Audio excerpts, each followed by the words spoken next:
Nitoetra ny fanakekezan'ny banky be Madagasikara ny mpanjifa ny alakamisy lasa teo ohatra dia notokanina tao Anjoro be tao ny masivofa fito amby fitopolo ny banky ty.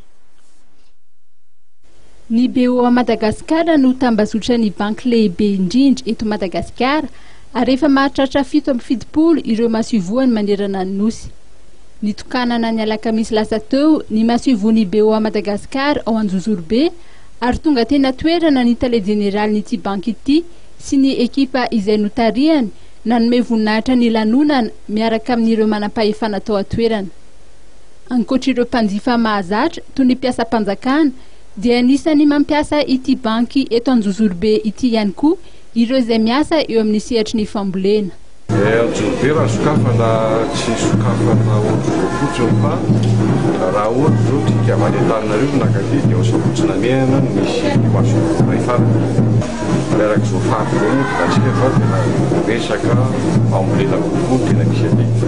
Izany hoe ankoatran'ireo le mpanjifa hoe mahazatra momba ny mpiasam-panjakana dia tena anao zay momba ny microfinance na microfinance ny Anjoro be. Ka raha miresaka an'izay le mpiasam-panjakana zay zao dia mahita ity atao hoe parc fonctionnariat ity tsika. Ao anaty parc fonctionnariat io zany dia tena natokana izy io ho an'ny mpiasam-panjakana.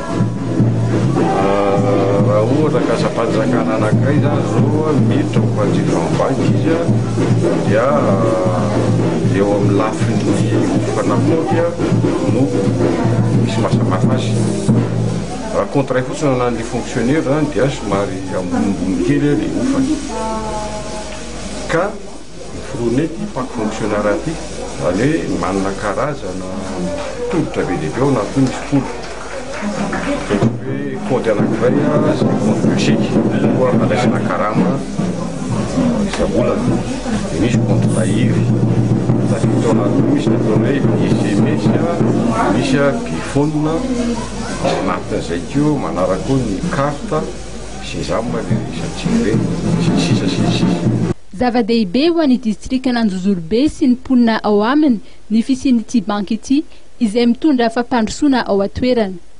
Mitovy amin'ireo tolotra samihafa manerana ny masivony BOA ny tolotra izay hita eto amin'ny BOA Anjoro be araka ny voalazan'ny tale general ny BOA Madagasikara izay nanamafy fa ny fanamby hotratrarina araka ny sosikevitry ny sekretera general ny ministeran'ny fitantanam-bola sy ny teti-bola dia ny mba isiny masivony BOA isaky ny distrika 700 manerana ny nosy. Tsy latsaky ny enina ny masivony BOA isokatra amin'ity taona ity ary ny akamarony dia any amin'ny faritra ambanivohitra na iopanan'ny resaka fambolena. Anisan'ny fanambapetraky ny BOA Madagasikara ny ampitombo ny asa izay ataony eo amin'ny fampindramam-bola majinika na ny microfinance sy ny anampy ireo mpandraraha eo amin'ny sehatry ny fambolena izay antoka ho an'ny fampandrosoana.